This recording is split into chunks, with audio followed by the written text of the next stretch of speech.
On a rainy Tuesday afternoon in the manicured streets of Crestwood Heights, an affluent suburb of Austin, Texas, I witnessed something that still haunts me. Picture this.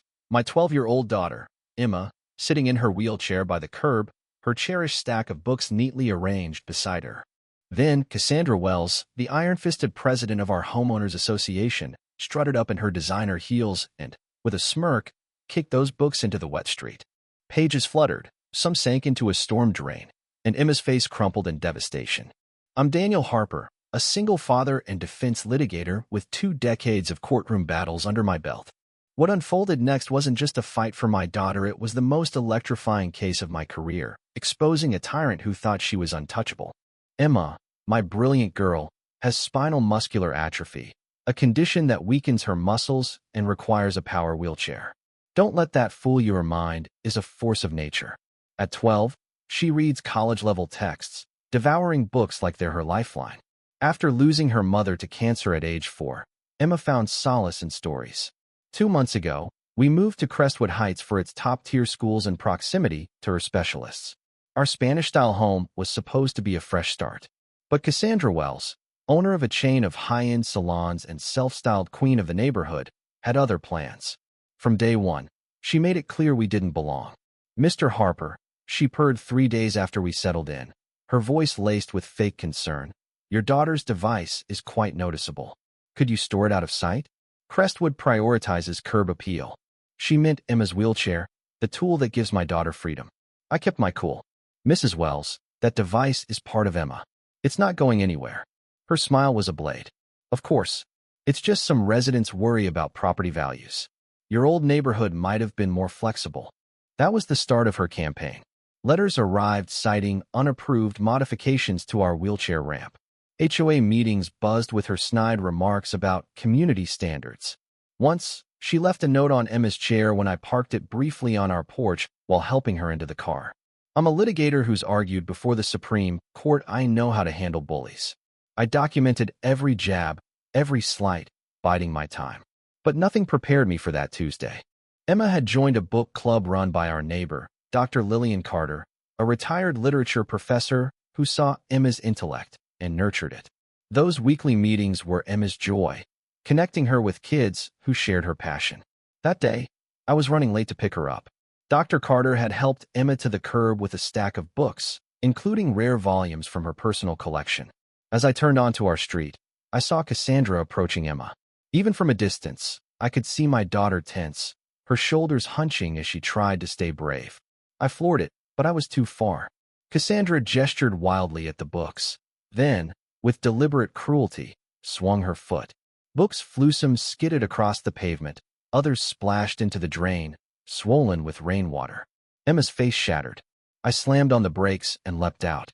"What the hell are you doing?"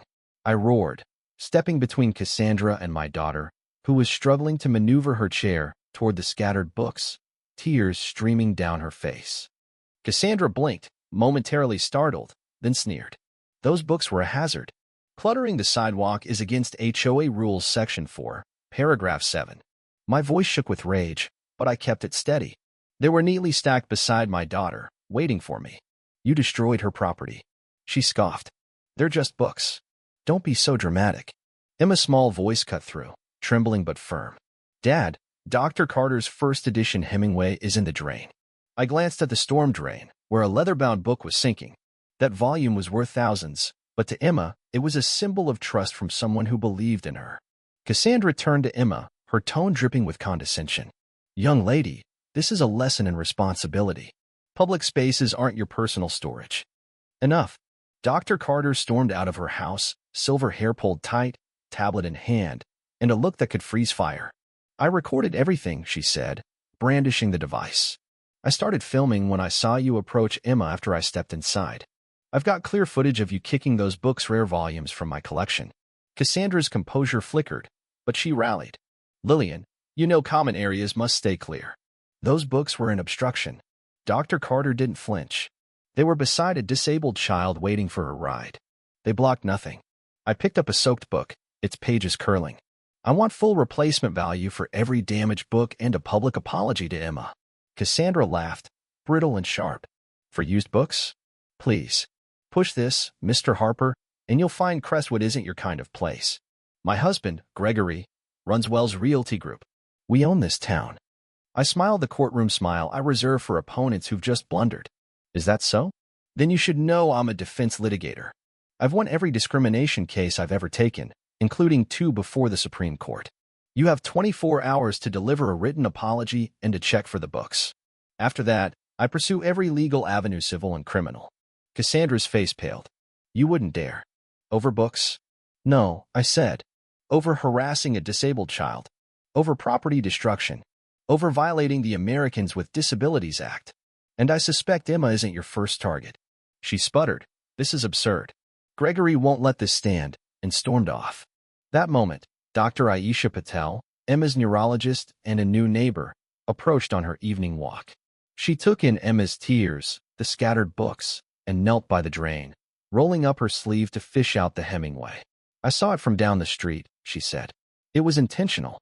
Cassandra, now cornered by witnesses, huffed and fled, tossing back. You'll hear from our attorneys. I called after her. And you'll hear from me. That night, after calming Emma with hot chocolate and her favorite novel, I got to work. This wasn't just about books, it was about dismantling a bully who'd terrorized Crestwood unchecked. Dr. Carter sent me the video, crystal clear evidence of Cassandra's malice. She also provided valuations for the books, including the Hemingway, now with a conservator. Dr. Patel offered a statement on what she saw and the psychological toll on a disabled child. Then I took a risk. I set up an anonymous online portal for residents to share their experiences with Cassandra in the HOA. By morning, 37 responses flooded in. The Singhs cited 4 cooking odors from their Indian meals. The Levins denied a mezuzah on their doorframe. The Browns, whose black adopted kids were questioned at the community pool. Worst of all, the Chins, whose son with autism was told to use the clubhouse service entrance because he unsettled residents. A pattern of discrimination emerged, all tied to Cassandra. I compiled a legal brief, filed a police report with the video, and lodged a complaint with the Department of Justice for ADA and Fair Housing Act violations. When Cassandra's 24 hours passed without action, I delivered the brief to her doorstep, along with notice of my intent to sue her and the HOA. 2 hours later, Gregory Wells pounded on my door. Harper, what the hell? Do you know who we are? I stayed calm. I know exactly what your wife's been doing. Care to see the 37 complaints? Or the video of her attacking my daughter's books? His bravado crumbled. Look, Cassandra gets carried away with standards. Let's settle this. I handed him my terms, a public apology to Emma and others, Cassandra's resignation, full compensation, a donation to a disability charity, and an HOA policy overhaul with anti-discrimination training. He balked. This is insane. I leaned in. More insane than targeting a child with autism or destroying a disabled girl's books. He left, terms in hand. I told Emma the plan, keeping it honest. Dad, will it change anything? She asked. She's hurt so many people. That's why we're fighting, I said. For everyone. The next day, Councilman David Liu, tipped off by Dr. Patel, met me. Your case could anchor our city's anti-discrimination push, he said. Can I use it to reform HOA oversight? I agreed, seeing a chance for broader impact. By the 48-hour deadline, Crestwood was buzzing.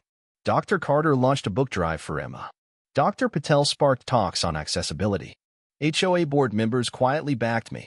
Gregory arrived, defeated. We accept, he said. Cassandra resigns tomorrow. Apology and payment is specified. All terms, I pressed. Policy changes, training, everything. He nodded. Just keep the complaints private. Only if the changes stick, I warned. One slip, and it all goes public. The emergency HOA meeting was packed. Cassandra, usually smug, looked cornered. She read my drafted apology, her voice hollow. I apologized to Emma Harper for damaging her books. My actions were discriminatory and wrong. I also apologized to anyone marginalized by HOA policies. I resign effective immediately. Murmurs rippled. Some clapped. The board announced a policy review, third-party training, and a diversity committee chaired by Dr. Patel. Residents, long silenced, spoke up, proposing inclusive ideas. The room crackled with hope. Cassandra's salons tanked as clients fled and reviews turned brutal. A city wellness contract vanished. Charities dropped her. Crestwood transformed. Accessible paths, cultural events, a mentorship program. Emma, its youngest member, helped design it. 2 months later, Dr. Carter unveiled a community library with adaptive tech Emma chose. Watching her lead kids through it, I marveled at her strength. Councilman Lou, there for a city-funded literacy grant, noted, your case got 3 other HOAs to adopt our guidelines. The Harpers? Gregory quit his firm, Lou said. They're selling their house, moving to Dallas. 6 months later, Crestwood won a national award for inclusive practices. Emma spoke at the ceremony, poised and clear. What happened to me was wrong, but our community's response was right. Books teach us the story isn't over until the last page. Sometimes, the worst chapters lead to the best endings. The crowd gave a standing ovation, and my pride nearly burst. Driving home, Emma asked, Dad, does Cassandra get why she was wrong? I paused. Some people never see the pain they cause. But we didn't run. We fixed it. She nodded. Running just leaves the problem for someone else. Our driveway, now safely lit, glowed softly. Neighbors waved warmly, a far cry from our chilly welcome. Crestwood had changed not by force, but by exposing its rot. Cassandra's Dallas salon struggled. Whispers of her past followed her. Gregory filed for divorce, cutting his losses. Justice, it seems, finds its own path. The real victory? Watching Emma discover her power, forged not despite her challenges, but through them, proving that even the smallest voice can rewrite the story.